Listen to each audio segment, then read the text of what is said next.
You tuned in to Infinite Vibes provided by Taste and Dash Radio. I'm Moran, the man. Got my lovely co-host DJ B-Lex and D-Lou in the building as well. Yeah. And we're in the presence of, something that's probably one of the best things out of the A right now. Earthgang is in the building. What's up? Thanks for saying that. Appreciate it. You welcome. You welcome, man. How does it feel to be Earthgang in 2021? I feel like we right on time. Yeah, my face feels perfect. The planets are aligned. Synchronicity. Absolutely. So, we've been, watching y'all, seeing y'all progress year after year. And it seems like a lot of things are really starting to align. So, how does it feel for Earthgang to just be winning? Because I feel like when the Grammy nominations came out, people were mad. People feel like I got snubbed for the Grammy nominations. It's for Best Rap Album. Yeah.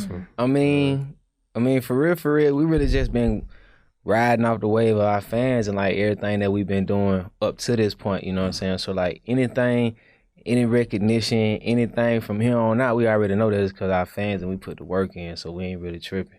Right. We just hella appreciative for the people who stood with us in day one, That's what's up. Y'all been grinding for a long time. Mm-hmm. What's that piece? Like, I just want to know because it's standing out. What does that signify? It's the eye of horse, so it's like a protection symbol. Yeah. Okay. So is that an opal?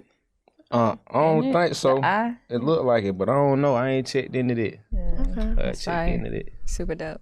Dope. So, being Earthgang, being from Atlanta, one thing that y'all have that really stands out is y'all sound.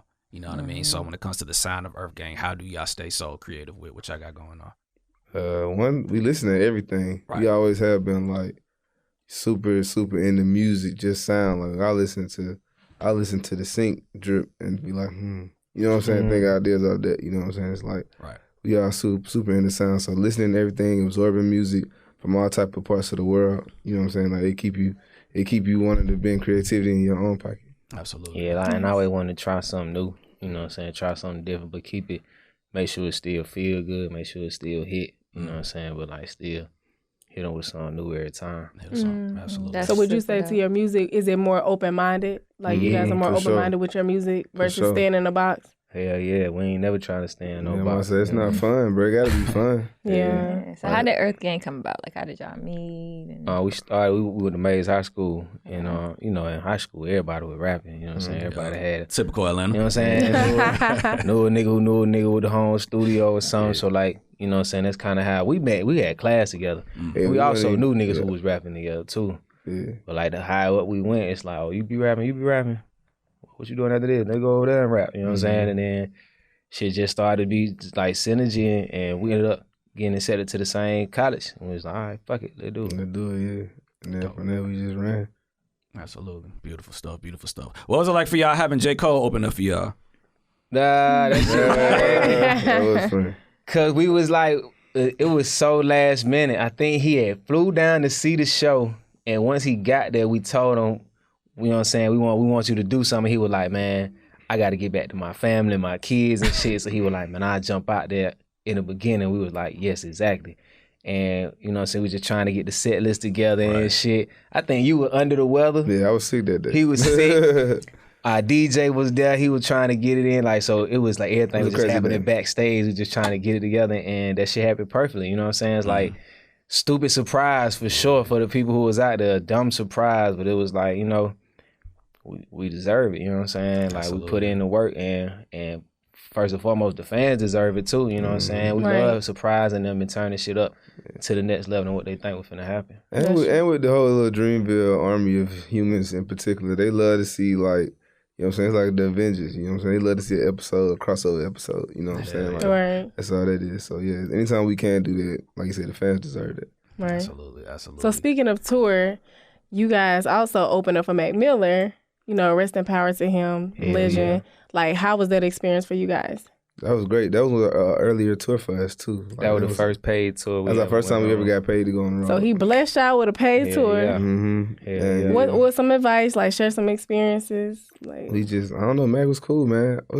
He ain't really getting no advice. I about to say, he wasn't really an advice guy. I about to say, like, you talking about nigga was just partying, nigga just really getting it in. Like, doing the show. Mac was a good time, man. Yeah, like, he was having a good time. He seemed like a funny dude. Yeah, he was super funny and super, like, aware. You know what I'm saying? Some people, like, you could tell they're, like, breaking the fourth wall or whatever their TV show is at all times. He's one of them kind of people. Like, you know what I'm saying? Like how have you ever watched The Office? Jim always looking at the camera. He like one of them guys. Like you had them moments. You know, some people get the other part. You can look at him right in the eye like, yo, we thinking the same shit. It's like that kind of shit. He's one of them kind of people. That's what's up. True that. What's it like creating amongst yourselves? Like, what's it like for y'all in the studio? Like, let's say he got a verse that you don't like. How do you tell him?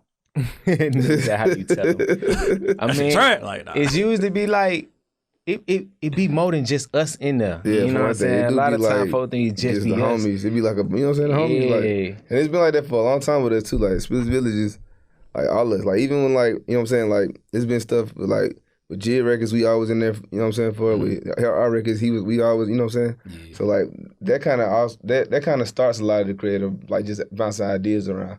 And then when it come down to like details, yeah, it be details we disagree about for sure. You know what I'm saying? It be like, man, you know what I'm saying? We could go harder with this, we could do this, that, but like at the end of the day, it's just like you gotta sell on something. You know what I'm saying? You gotta make a pocket, you gotta sell on something because it's a bigger picture at the end of the day. True that. I got a question. Sacrifices, the verse. How did that come about? Like, did you come up with the melody first and then put words to it? The beginning, the first one, the back and forth jump. Yeah. Nah, I had the words first, and then I was like, fuck it, It was like two pieces, and then I did one, and then I was like, oh, I could put this right there too. I don't know how it happened. It was just like, hey, do that too. So I just went up there and I was like, let me do this first part, and then I was like, hey, run it back. And then I just punched in the other part, and then I was like, play that shit. And niggas was like, well, what the fuck you just did, boy? Was that an accident, or was that like a creative accident that you ran with? It wasn't no accident. It was just the first time trying it. You know what I'm saying? Yeah, it was just like, you know, in the studio, like I said, like we just be trying new stuff, you know what I'm saying? So just to stay outside the box, you know? Right. So it's just like, all right, this a whole verse. But if you could write a whole nother verse in between this verse, you know what I'm saying? Then put it together and see how it sound. And it just happened to be fire. This was like the 4th, 5th day of the Dreamville sessions too. So niggas was like, you hadn't got the first little 20 bar verses out where everybody just come in and shit. So it's like, all right, now we don't warmed up. You know what I'm saying? Now we could just try shit. So it was just one of those moments. Man, that was probably like the first in a long time that I had to go and actually look up the lyrics. I was just like, yo, it sounds good. Right. I don't know. I don't know what he's saying, but the melody was on point. Yeah. Absolutely. Being a part of Dreamville, what is it like basically being on a label with monsters? Because all y'all can go, all y'all do y'all thing, all y'all talented, you know what I mean? We definitely inspire each other, you know what I'm saying? We definitely like, it's a good team to be a part of, you know what I'm saying? It's definitely with that respect. Like I remember when we first hopped on Dreamville and like, we wasn't 100% sure where it was like looking to be, like what they kind of label they were.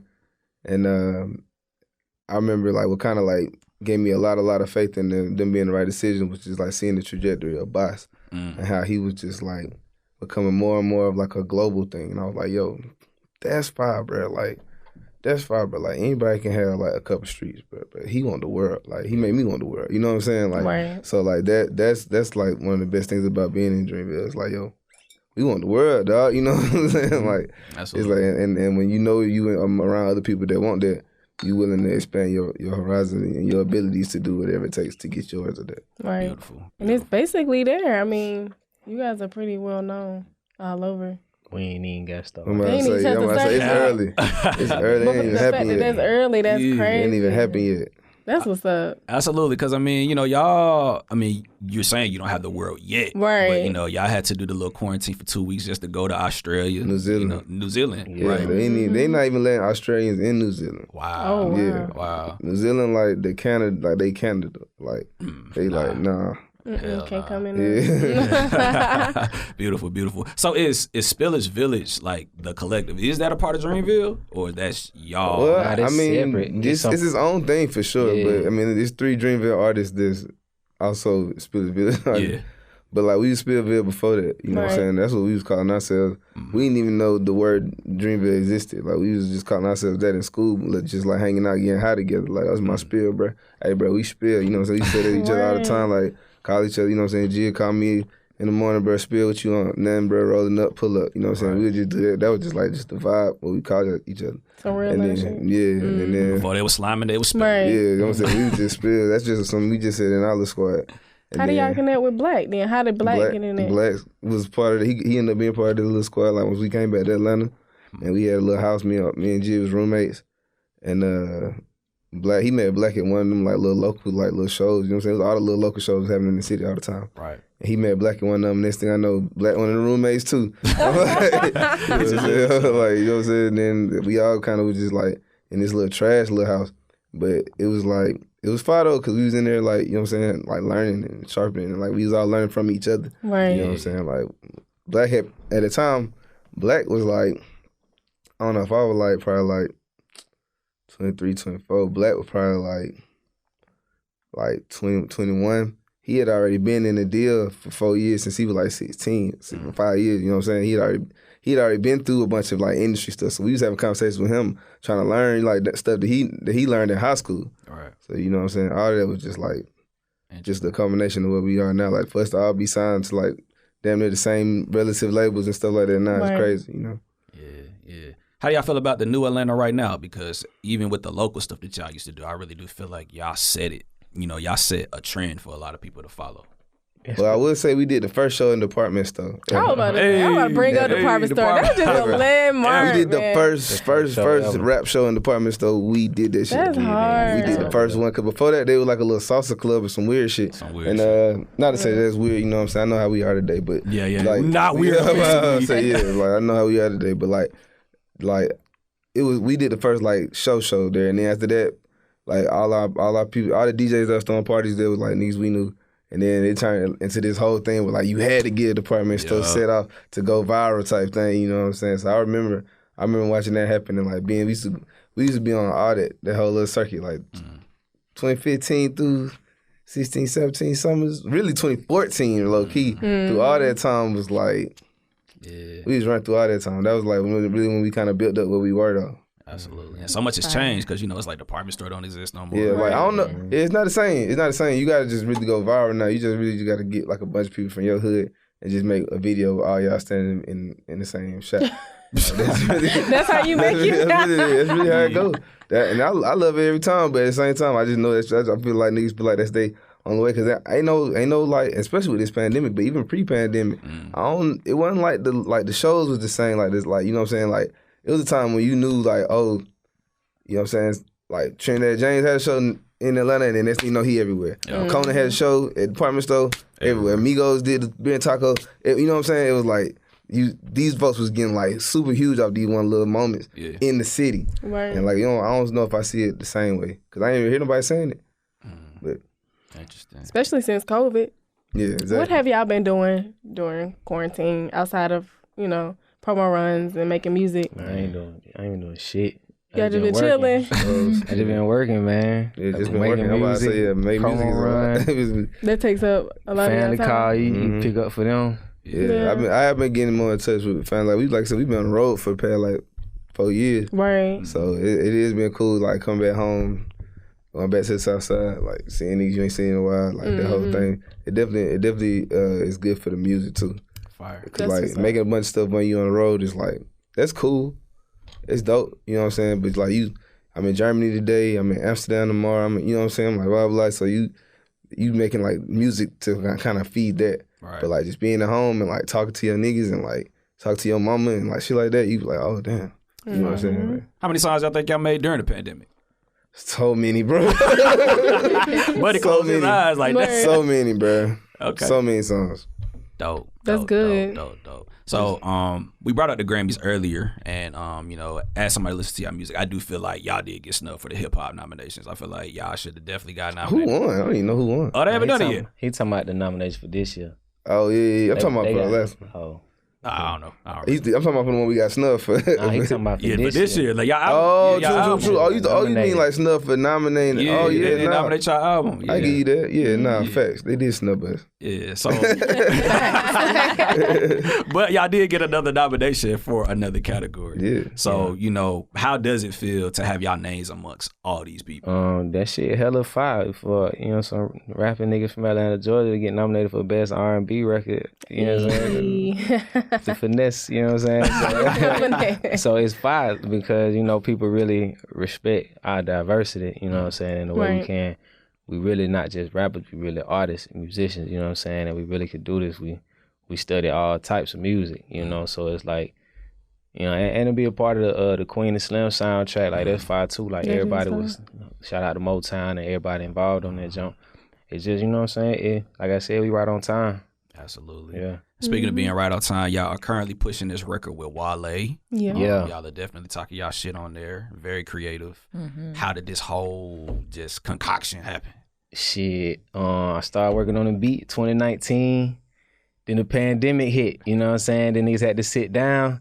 But like the way we work is like we always working, you know, like even on the road, like he'll be writing, I'll be writing, he come on the bus, I have a beat playing, like we always working. So once the pandemic hit, it just gave us time to kind of like record all these things, all these ideas and stuff. And it was just inspired by, you know, like when quarantine for me wasn't nothing but a bunch of people reaching out to me who like I done seen them on the road or like, you know what I'm saying? Like we done been in certain places and it's like, how you doing? Right.